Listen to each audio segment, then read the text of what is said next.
میں سحری کے وقت کھانا بنانے اٹھی تو اسی وقت گھر میں چور گھس آیا۔ جب چور کو پکڑا تو چاچی نے سارا الزام مجھ پر لگا دیا کہ میرا اس سے افیئر چل رہا ہے اور میں ہی نے اسے گھر بلایا تھا۔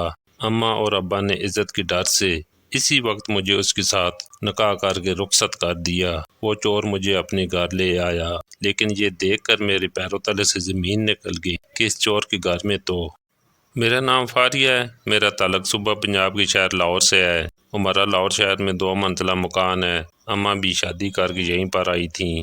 یہ مکان اچھے وقتوں میں ابا اور چچا کی کمائی سے بنا ہے۔ میری اماں کا انتقال میری پیدائش کے 5 ماہ بعد ہو گیا۔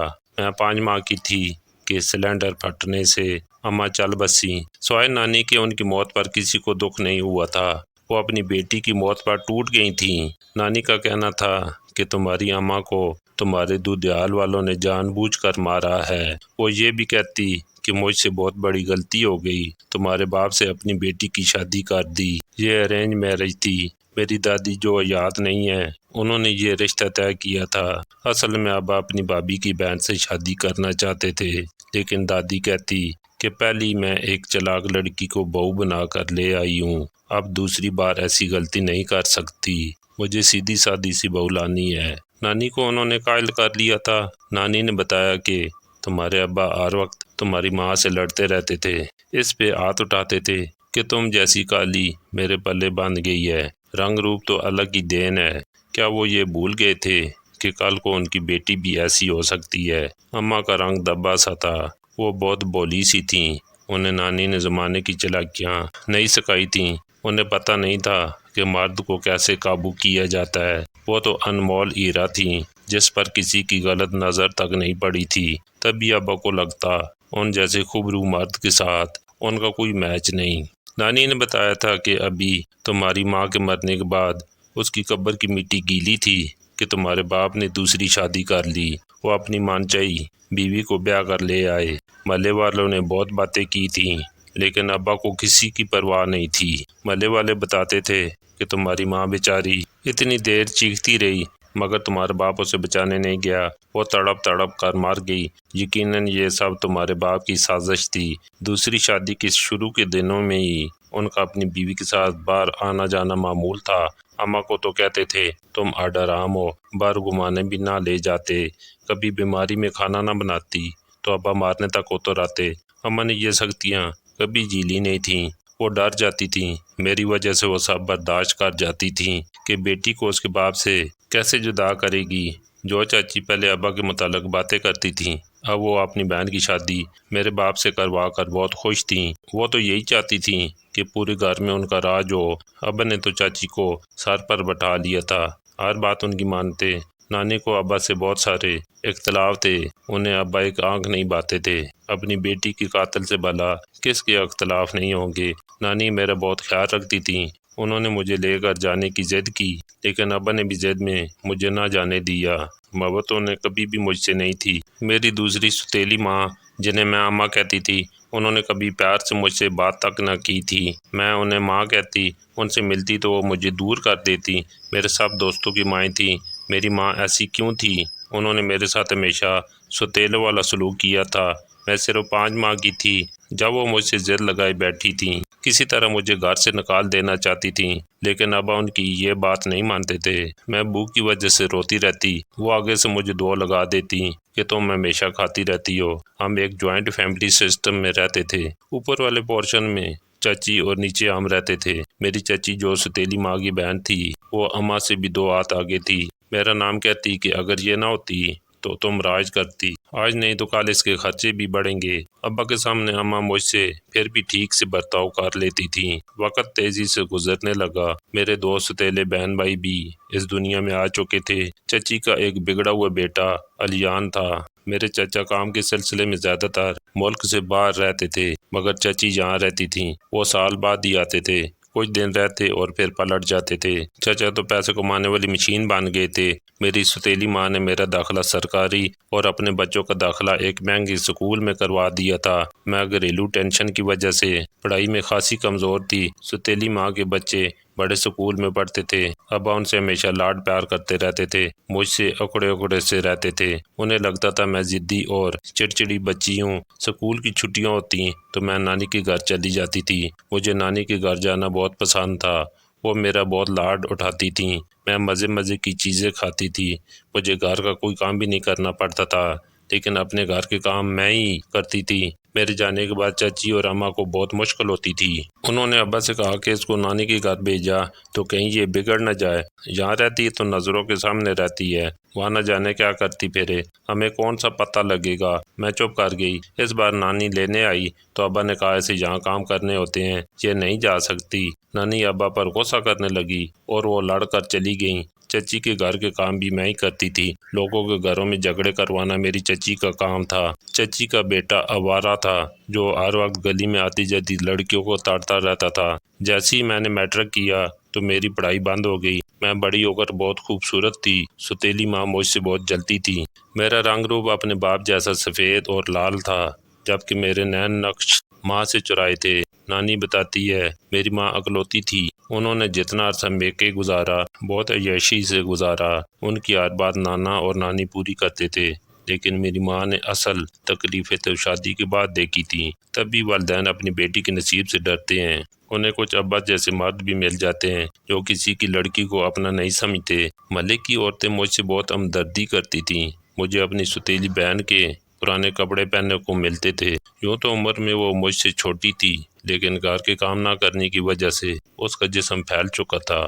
وہ مجھ سے بڑی لگتی تھی۔ میری سفید رنگت اور گلابی گال سے ہمیشہ جلتی رہتی تھی۔ وہ اپنے پرانے کپڑے دیتی جس کا رنگ اڑ چکا ہوتا، لیکن پھر بھی جس کو اللہ عزت دیتا ہے وہ کسی کے کہنے سے کام نہیں ہو جاتی۔ اللہ تعالیٰ نے مجھے خود سے دور نہیں کیا تھا۔ میں نماز روزے کی پابند تھی۔ ہر سال ماہ رمضان میں پورے روزے رکھتی تھی۔ جتنی بھی گرمی ہوتی میں گھر کے کام بھی کرتی اور نماز بھی پڑھتی۔ میرے علاوہ گھر میں کوئی نماز نہیں پڑھتا تھا۔ میری ستیلی بہن کے سر پر دوپٹہ تک نہیں ہوتا تھا۔ ابا کو بھی پرواہ نہیں تھی۔ مجھے تو اب چاچی کے گھر کام کرتے ہوئے بھی دل میں خوف سا رہتا تھا۔ چچی کا بیٹا عجیب سی نظروں سے گھورتا تھا۔ محلے میں کسی کی رائے اس کے بارے میں اچھی نہیں تھی۔ ابھی تک باپ کی کمائی کھاتا تھا۔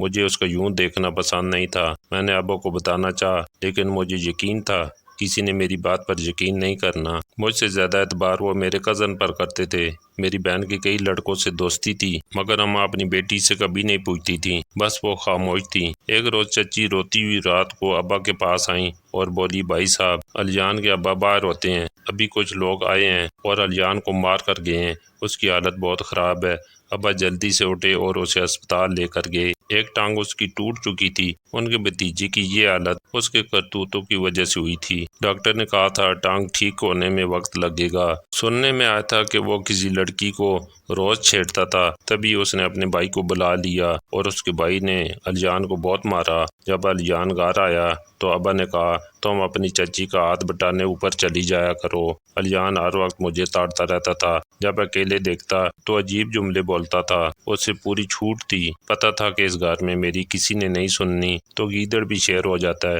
میں کوشش کرتی اس درندے کے سامنے نہ جاؤں۔ وہ اپنی خصلتوں سے باز آنے والا نہیں تھا۔ ٹوٹی ٹانگ، اتنا مارا اور نصیحت کے باوجود وہ ایسا تھا۔ ایسے لوگوں کو تو مار ہی جانا چاہیے۔ ایک روز اس نے اپنی ماں سے کہہ دیا کہ آپ فائریہ کی شادی مجھ سے کر دیں۔ میں نے دل میں کہا، کون تم سے شادی کرنا چاہے گا؟ چاچی نے خوب ہنگامہ کیا اور بولی، تمہاری شادی فاریہ سے نہیں بلکہ اس کی ستیلی بہن سے ہوگی۔ میں چپ ہو گئی اور اپنے گھر آ گئی۔ میں اللہ سے دعا کرنے لگی کہ کسی طرح میری ان سے جان چھوٹ جائے، کوئی اچھا سا رشتہ آئے اور میں یہاں سے چلی جاؤں۔ مجھے اس دوزخ سے آزادی چاہیے تھی۔ میں روز اللہ سے دعا کرتی تھی۔ مجھے یقین تھا وہ میری دعائیں ضرور سنے گا۔ جب میں اسکول جایا کرتی تھی تب ایک ٹیچر سے میری اچھی خاصی دوستی ہو گئی تھی۔ ان کے بیٹے سے بھی میں کھیلا کرتی تھی۔ وہ مجھ سے بہت ہمدردی کرتی تھیں، لیکن انہوں نے اچانک سے اسکول چھوڑ دیا تھا۔ اس کے بعد میری کسی سے دوستی نہیں ہو پائی تھی اور میں نے بھی اسکول چھوڑ دیا تھا۔ اپنی سکی ماں کی یاد آتی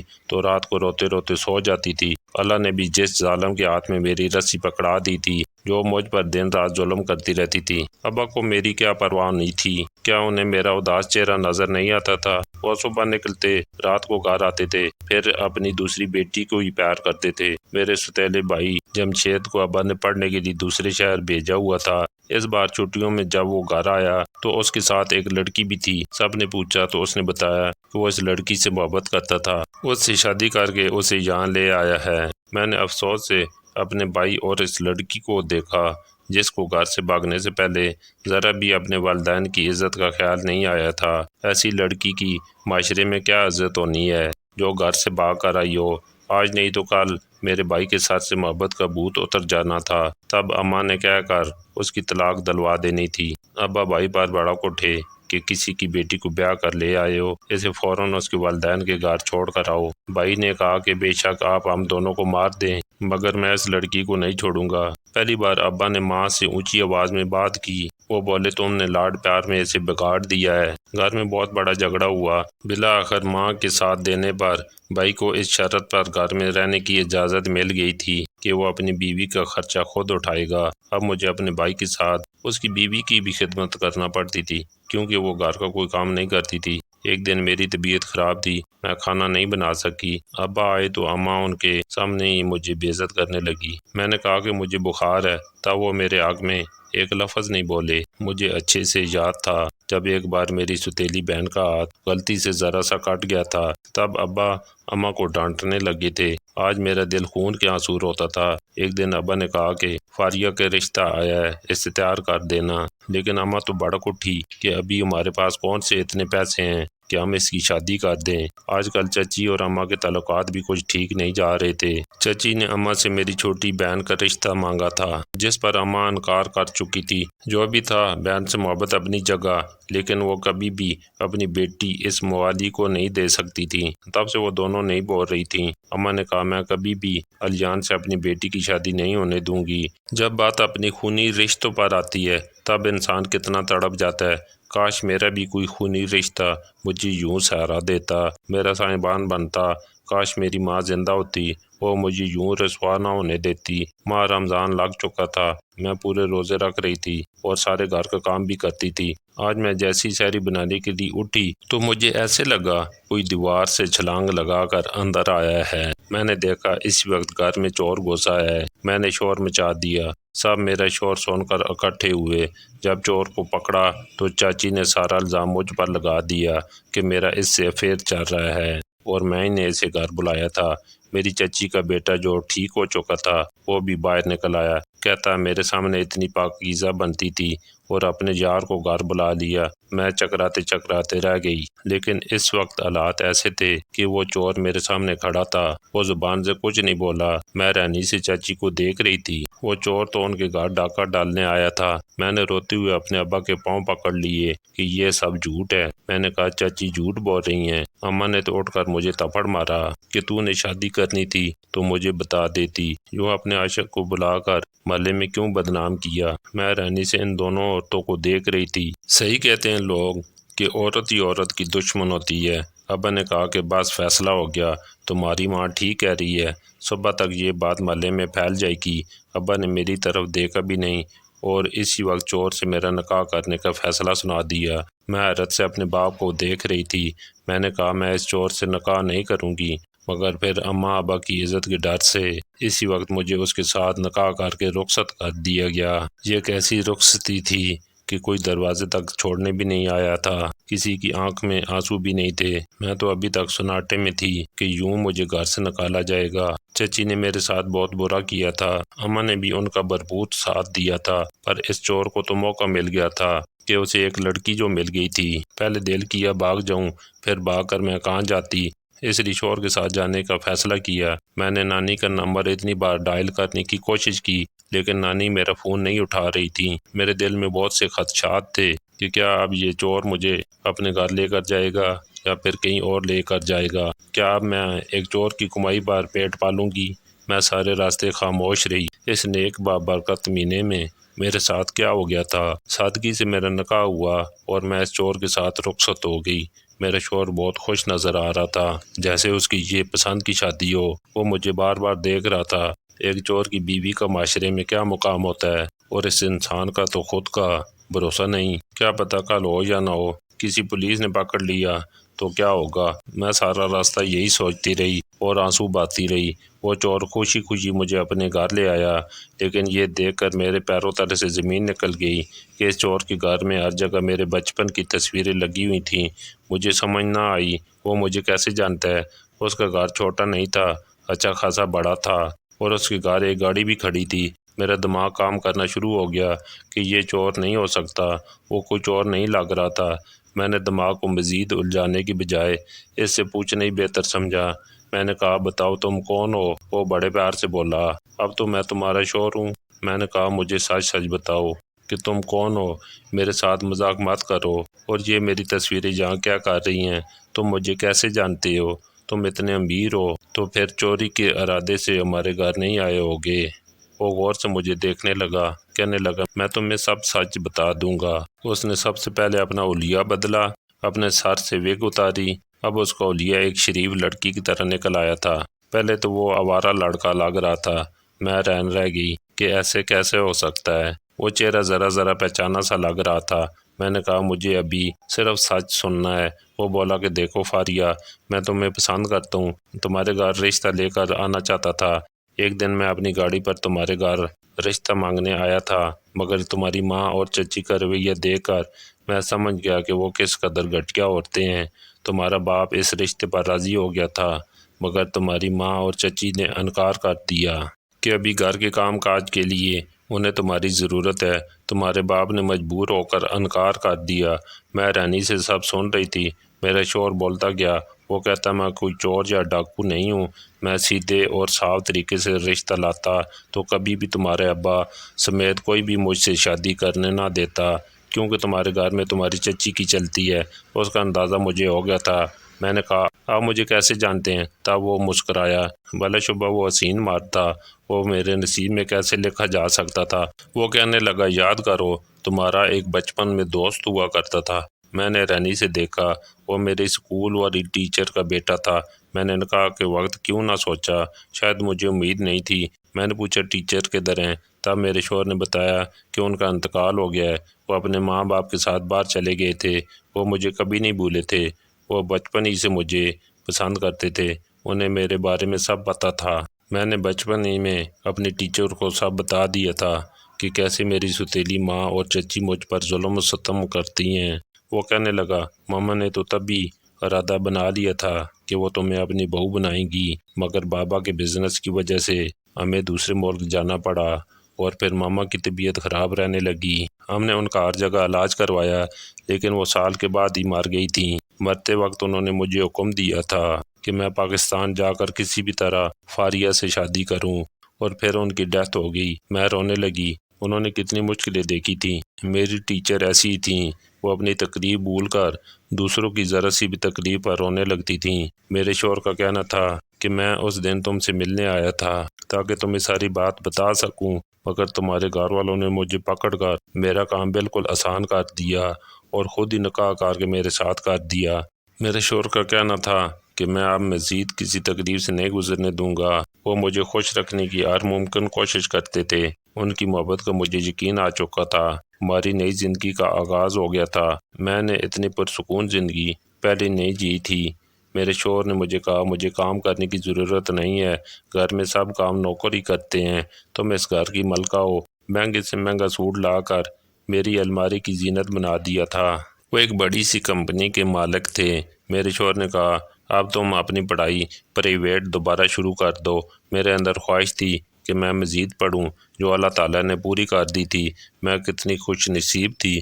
میں نے اللہ تعالیٰ کا شکر ادا کیا کہ اس نے میرے ساتھ کچھ برا نہیں ہونے دیا، میرا ہر قدم پر ساتھ دیا۔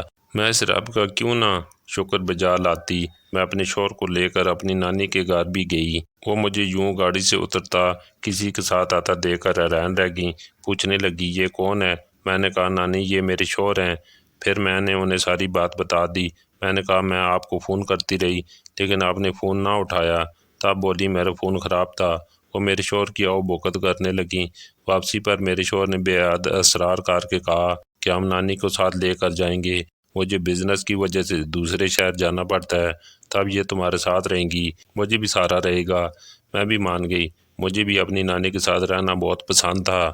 نانی بھی میری خوشی کے لیے میرے ساتھ رہنے لگی۔ میں اپنی پہلے والی زندگی یاد کر کے بہت روتی، مگر میرے شوہر نے کہا تم اب رویا مت کرو، تمہارے ساتھ جس نے بھی ظلم کیا تم سب اللہ تعالیٰ پر چھوڑ دو، وہ ان سب سے حساب لے گا۔